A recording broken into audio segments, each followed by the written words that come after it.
IPO corner में आज हम चर्चा करेंगे जेएसडब्ल्यू इंफ्रा के आईपीओ की। 13 साल के बाद जेएसडब्ल्यू की ग्रुप की तरफ से कोई आईपीओ आया है और जेएसडब्ल्यू इंफ्रा का आईपीओ 25 से 27 सितंबर तक खुला रहेगा। आज ये खुला है और आपके पास 27 सितंबर तक मौका होगा इसमें पैसे लगाने का। आईपीओ साइज की बात करें तो 2800 करोड़ रुपए का ये आईपीओ है और 113 से 119 का ये प्राइस बैंड है। अच्छी चीज ये है कि इसमें कोई भी ओएफएस का पार्ट नहीं है, पूरा का पूरा ये फ्रेश इशू है। 2800 करोड़ का लॉट साइज है, 126 शेयर और इस लॉट साइज के हिसाब से अगर आप तुलना करेंगे तो 14,998 रुपए ये न्यूनतम धनराशि है जिससे कि आप इस आईपीओ में निवेश कर सकते हैं। 13 साल में पहला आईपीओ है, कोई ऑफर फॉर सेल नहीं है। संजन जिंदल फैमिली और ट्रस्ट की इसमें करीब करीब 90-91% के आसपास की हिस्सेदारी है और 2010 में जेएसडब्ल्यू ग्रुप ने एनर्जी कारोबार को लिस्ट कराया था। एक बार जेएसडब्ल्यू इंफ्रा को आप जान लीजिए कि कंपनी ये करती क्या है, उसके बाद इस आईपीओ पर व्यू भी लेंगे। FY22 की अगर बात करें तो कार्गो हैंडलिंग के लिहाज से दूसरा सबसे बड़ा ये पोर्ट ऑपरेटर है। कार्गो हैंडलिंग क्षमता सालाना करीब करीब 16 करोड़ टन की है। FY20 से अब तक वॉल्यूम में 40% की शानदार ग्रोथ हमने देखी है और 2002 में कंपनी ने मोर्मुगांव पोर्ट ट्रस्ट खरीदकर कारोबार शुरू किया था, यानी कि कारोबार करते हुए कंपनी को करीब करीब 21 साल के आसपास का समय हो गया है। तो निश्चित तौर पर कंपनी अपने कारोबार को बढ़ा रही है, थोड़ा सा डाइवर्सिफाई भी कर रही है। परसेंटेज बहुत ही शानदार है और आईपीओ साइज भी ठीक ठाक है। अगर हम पैसे खर्च कहां पर होंगे जरा ये आपको बता दें तो 880 करोड़ रुपए कर चुकाने पर इस्तेमाल करेगी और जयगढ़ पोर्ट के विस्तार पर 1029 करोड़ रुपए का खर्च होगा। अब सीधे आते हैं इस सवाल पर कि क्या यह आईपीओ ठीक है, क्या इसमें लिस्टिंग गेन होगा या आपको लंबी अवधि के लिए पैसे लगाने हैं। हमारे साथ बातचीत करने के लिए जुड़ गए हैं जियोजित फाइनेंशियल के गौरांग शाह। गौरांग सर, बहुत शुक्रिया आपका समय देने के लिए, स्वागत है टी9 स्वदेश पर।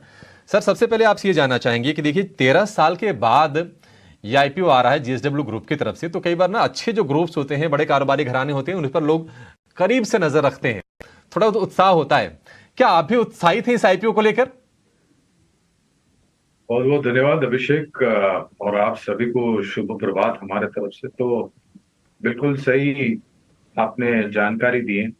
13 वर्ष के बाद इस समूह की गुट की कंपनियों के तरफ से एक नया आईपीओ आ रहा है, जेएसडब्ल्यू इंफ्रास्ट्रक्चर। और जो दाम आपने बताए, प्राइस बैंड जिसे हम कहते हैं, 113 से लेकर के 119, और ये मेरे ख्याल से आगे बढ़ते हुए जो सरकार ने नीतियां बनाई हैं, चाहे फिर वो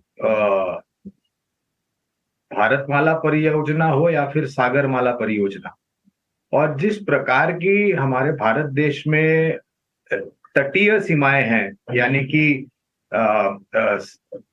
Indian ocean, bay of Bengal की जो बाउंड्रीज है हमारे भारत देश की, उसमें एक बहुत बड़ा मौका है जहां तक बंदरगाह की सेवाएं उपलब्ध कराने का सवाल उठता है।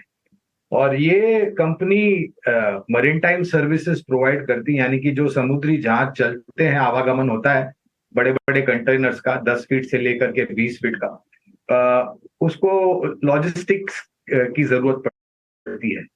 तो ये कंपनी वो सेवाएं और बाकी अन्य सेवाएं मुहैया कराती है। और पूरे भारत की जो तटीय सीमा है वहां पर तो इनका कामकाज है ही, लेकिन खाड़ी देशों में, यानी कि मिडिल ईस्ट में भी काफी बड़ा कारोबार है इनका। जो प्राइस बैंड पे ये आईपीओ लेके आ रहे हैं, वो हमें लग रहा है कि मूल्यांकन के हिसाब से जस्टिफाइड है, ज्यादा महंगा नहीं है। और मेरे ख्याल से 1 या 2 दिन पहले ही आईपीओ नोट हमने जारी करी थी और उस आईपीओ नोट में हमने लंबी अवधि के लिए इस आईपीओ में निवेश की राय दी है।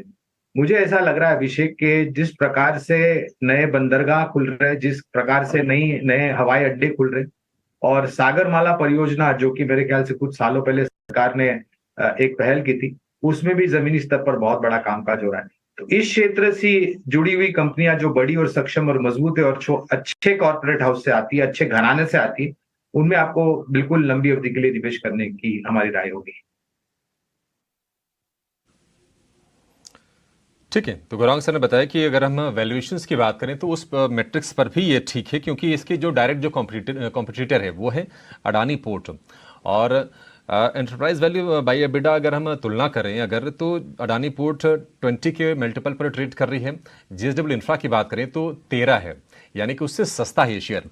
और अगर आप आय के ट्रेंड को देखेंगे आय को और मुनाफे दोनों के, तो वहां पर हम लगातार बढ़ोतरी होते हुए देख रहे हैं। इनफैक्ट अगर FY22 से FY23 के अगर मुनाफे को अगर आप तुलना करेंगे तो दोगुने से ज्यादा हुआ मुनाफा और आय में भी लगातार बढ़ोतरी का ट्रेंड है। गौरांग सर, अगर मान लीजिए निवेश करना है तो क्या लिस्टिंग गेन के लिए भी पैसे इसमें लगाएं या फिर लंबी अवधि की ही सोचें?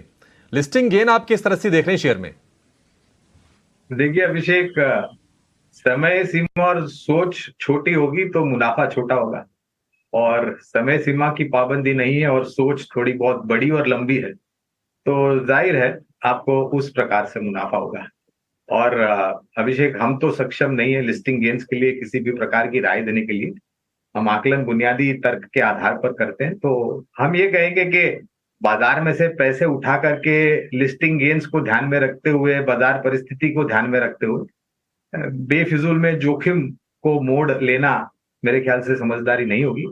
अगर आपके पास पर्याप्त पूंजी है और लंबी अवधि की समय सीमा है तो समझदारी यही होगी कि लंबी अवधि के लिए आप इस आईपीओ में निवेश करें।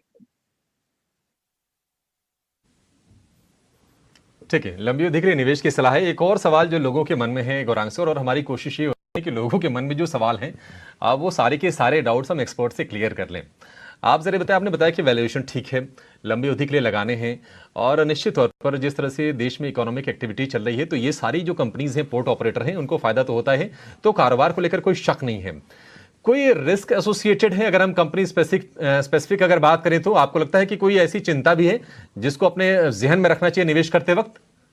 नेचुरल डिजास्टर एक बहुत बड़ी मुसीबत होती है जहां पर आप तटीय सीमाओं पर काम करते हैं और इस प्रकार की सुविधाएं मुहैया कराती है। और जिस प्रकार से ग्लोबल वार्मिंग और पर्यावरण को लेकर के हामी पहुंचती है पोर्ट ऑपरेटर्स को, क्योंकि आप 10 से 20 फीट के कंटेनर आप हैंडल करते हैं, उनका वजन बहुत होता है, और जब सामान से लदा हुआ होता है कंटेनर तो उसका वजन मेरे ख्याल से 2 या 3 गुना बढ़ जाता है। और इस प्रकार के भारी भरकम कंटेनर्स वजन वाले को करने के लिए क्रेन्स का इस्तेमाल करना पड़ता है, समुद्री जहाज पर उस कंटेनर को चढ़ाने के लिए, उतारने के लिए, और वो काफी हाइट पे होती है। तो एक नेचुरल डिजास्टर एक मेरे ख्याल से चिंता का कारण बन सकता है और उस पर कोई अनुमान नहीं लगा सकता अभिषेक। ये कुदरती चीज होती है, तो जब भी इस प्रकार की चीजें होती है और उसी जगह पर जहां पर इनके ऑपरेशंस हैं वहां पर अगर बहुत बड़ा हादसा होता है कुदरती प्रकोप को लेकर के, तो एक ये है। दूसरा है जियोपॉलिटिकल सिचुएशन, ये भी कोई अंदाजा नहीं लगा सकता है। तो ये दो मुख्य अनफोर्सीन नेचुरल और नॉट सो नेचुरल डिजास्टर्स जो हैं उसको लेकर के शायद थोड़ी बहुत, लेकिन अगेन ये थोड़ा एक लंबी सोच और अनुमान लगाने की बात होगी। लेकिन हाँ, इसका डर बिल्कुल रह सकता है लॉजिस्टिक्स, पोर्ट लॉजिस्टिक कंपनी। ठीक है गौरांग सर, एक आखिरी सवाल, क्योंकि 113 से 119 का प्राइस बैंड है और हम ये मान के चल रहे हैं कि ऊपरी प्राइस बैंड पर ही अलॉटमेंट होगा इस आईपीओ में आवेदन करने वालों को। हालांकि ये क्वेश्चन थोड़ा सा हाइपोथेटिकल है, क्योंकि हम देख रहे हैं कि ये पोर्ट कारोबार वाली कंपनी अडानी पोर्ट है, और हिंडनबर्ग के तमाम संकट के बावजूद भी क्या गजब की रिकवरी शेयर में आई। अगर हम फरवरी से अगर देखेंगे तो शेयर उस भाव से डबल से ज्यादा हो गया। अगर कोई JSW इंफ्रा में निवेश करता है, हमारे लिए सवाल हाइपोथेटिकल हो सकता है, लेकिन शायद आपके लिए नहीं होगा, क्योंकि आप तो पूरा गुणागणित करके बैठे होंगे इसके बारे में। तो 120 वाला शेयर आपको कब लगता है कि 240 हो जाएगा? समय बड़ा बलवान होता है अभिषेक, समय दीजिए तो 220 क्या उसके ऊपर भी जा सकता है अगर मैनेजमेंट ने अच्छी तरीके से कामकाज किया। और अडानी पोर्ट और इस कंपनी के अलावा एक कंपनी है, ये खाली नाम दे रहा हूं मैं, जो कॉम्पिटिटर गेटवे डिस्ट्रीपार्क्स करके एक कंपनी है अभिषेक, ये भी पोर्ट से जुड़ी हुई सेवाएं उपलब्ध कराती हैं अपने ग्राहकों को। तो 120 वाला 240 कब होगा ये तो आंकड़ों पर निर्भर करता है, और जिस प्रकार से मैनेजमेंट ने अब तक टिप्पणियां दी हैं और जो भी प्रोस्पेक्टस में हमने पढ़ा है और जो अवसर होंगे इस क्षेत्र से जुड़ी हुई